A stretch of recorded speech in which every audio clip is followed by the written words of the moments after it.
अवधूत चिंतन श्री गुरुदेव दत्त, श्री गुरुदेव दत्त, श्री गुरुदेव दत्त।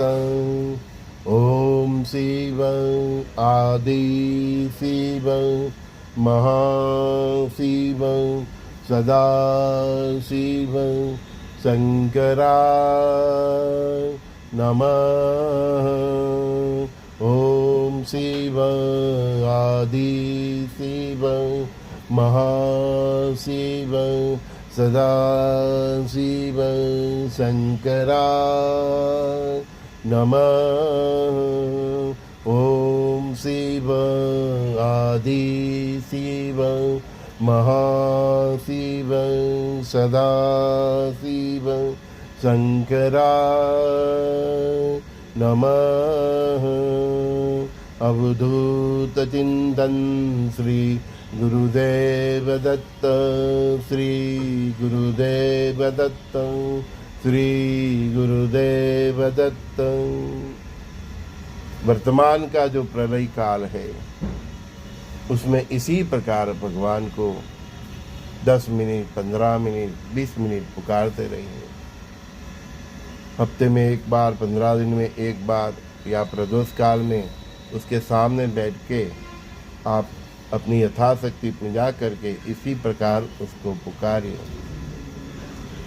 आपके जीवन के सभी प्रकार के कष्ट दूर होंगे और प्लान बी के हेतु जो अभी का जो समय चल रहा है उसमें आपको एक रक्षा कवच भी श्री महादेव का प्राप्त होगा, क्योंकि पूरा जो प्रलय है महादेव के रुद्रावतार है, भगवान विष्णु और महादेव की लीला है। इसीलिए मैं हर बार बताता हूँ कल की रुद्र भगवान बहुत भयंकर महाकाल है का ये कालखंड है, महातांडव है। तो इसी प्रकार आप हर रोज कीर्तन कीजिए, चाहे शिवालय में जाके कीजिए, अपने घर में कीजिए, ऑफिस में बैठे तो ऑफिस में बैठे, ट्रेन में बैठे तो ट्रेन, जब भी आपको समय मिले 15-20 मिनट उसका उनका ध्यान करके अंतःकरण से बस इसी प्रकार पुकारिए, है ना। इंसान सुख और दुख की गंती में पिस रहा है। सुख तो आभासी है, वो तुरंत चला जाता है। जैसे किसी ने आपको आम रस दिया, आपने एक वाटकी आम रस खा लिया, बस जब तक स्वाद है तब तक वो सुख है आम रस का। फिर इधर से अंदर चला गया, सब नरक के द्वार ही है। बस सुख इतना ही है, पर दुख का आभास जीवन भर रहता है, कुछ कालखंड रहता है। तो मनुष्य इसी प्रकार सुख के आभासी समय और दुख के आभासी समय में पिसता रहता है। दुख भी आभासी है। दुख आपको मन को अनुभव होता है, आपकी इंद्रियों को अनुभव होता है। आप जीवात्मा अभी तक हो तो आपके जीव को अनुभव होता है, लेकिन जब आपकी यात्रा ही जीव के शिव की तरफ चली जाती है, आप आत्ममय हो जाते हैं, आत्मा के साथ जीते हैं, तो दुख के पल भी कब निकल जाते हैं वो मालूम ही नहीं पड़ते। अतः सुख और दुख दोनों आभासी हैं। वो भगवान के कर्मों में उसने खिला ठोक दिया, फिर भी उनको एहसास नहीं हुआ। क्यों? क्योंकि सब वो सुख और दुख दोनों से पर हो गए। तो हमें इसी प्रकार सुख और दुख से पर होना है।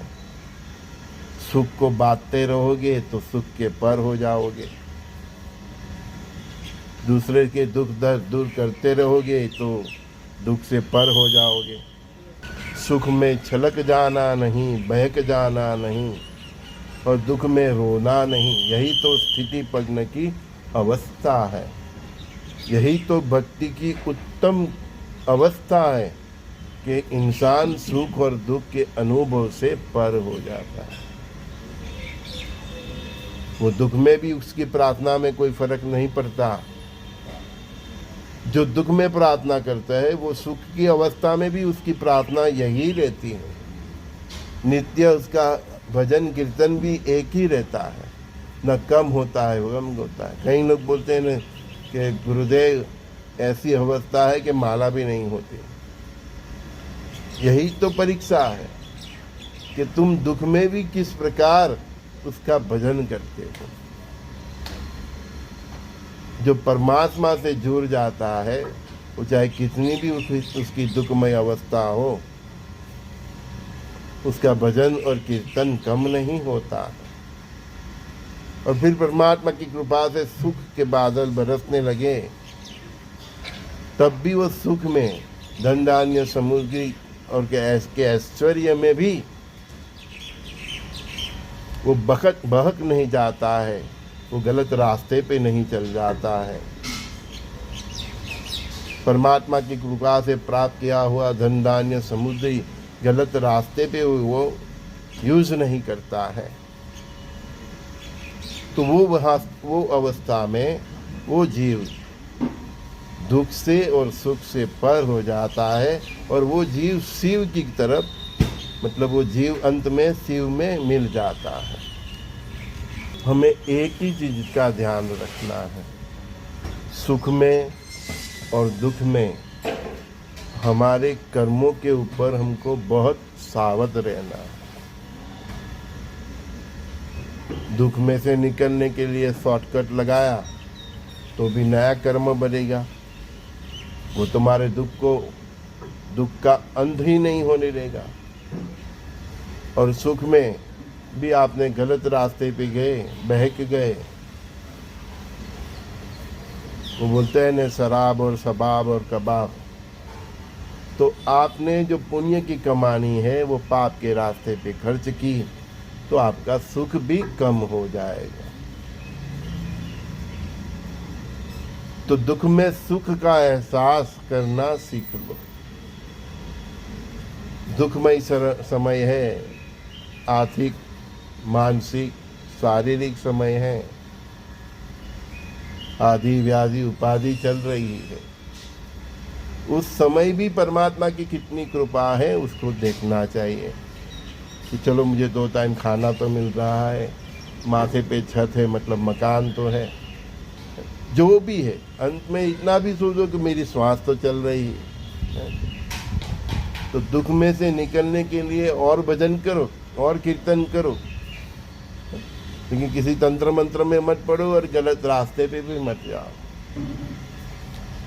कई बार तंत्र मंत्र से तुम्हारे कर्मों की दिशा बदल जाती है। समझो कि आपको आर्थिक कष्ट सहने का आपका समय है, नियति ने ऐसी रचना की है। किसी ज्योतिष और किसी तांत्रिक की वजह से आपने वो आर्थिक संकट पार कर लिया, मतलब निकल गए। वो ग्रहों के पीछे पड़ते हैं ना। लेकिन आपका दुख आर्थिक जो आपको फेस करना था वो तो खड़ा ही रहा। तो कई बार वो आर्थिक परेशानी का, दुख का जो नियति ने आपके लिए तय किया है, आपने किसी ऐसे तांत्रिक और ऐसे ज्योतिष के चक्कर में उससे पर हो गए, तो फिर वो दुख शारीरिक कष्ट में भी पलट सकता है, या तो आपके जीवन में दूसरे कई प्रकार की उपाधि आ सकती है। तो सुख और दुख में परमात्मा को नस्तक रहिए, अच्छे कर्म कीजिए, सदाचार में रहिए, सत्कर्म कीजिए जितना हो सके। दुख है, पैसा नहीं है तो 1 रुपया भी किसी को दीजिए, 1 रोटी भी किसी को खिलाए। मतलब शॉर्टकट अपनाना नहीं है। कई बार ये लोग जानते नहीं और आपका नियति घुमाने की कोशिश करते हैं, तो फिर नियति तो नियति ही रहती है, वो नियति ही रहती है। तो फिर वो फाइनेंशियल दिक्कतें फिजिकल दिक्कतें में कई बार कन्वर्ट हो जाती है। तो शरीर का ही सुख नहीं तो फिर धन सुख का क्या करोगे, है?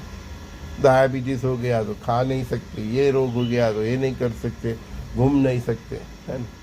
पैसा होने के बावजूद भी आप अच्छी तरह से जी नहीं सकते, तो ऐसा धन सुख का क्या मतलब। तो भगवान से हर रोज़ प्रार्थना कीजिए, कीर्तन कीजिए, मैं जो बता रहा हूँ अभी, और मांगिए तो धन धान्य समुद्री आरोग्य के साथ आयुष्य मांगिए, लेकिन उनको ये भी बोलना कि मुझे अपार भक्ति भी दे। हे परमात्मा, अगर भक्ति नहीं देना है तो धन धान्य समुद्री आरोग्य आयुष्य मत देना, क्योंकि तुमने भक्ति नहीं दिया तो मैं गलत रास्ते पे चला जाऊंगा, ये धन धान्य समुद्री आरोग्य आयुष्य का गलत उपयोग करूंगा। तो परमात्मा से भक्ति मांग के अपना सुरक्षा कवच भी मांग लेना, ठीक है। प्रातःकाल के सत्संग में संजय दस्ती का सभी दोस्तों को प्रणाम। श्री गुरुदेव दत्त कृष्णम वंदे जगतगुरु।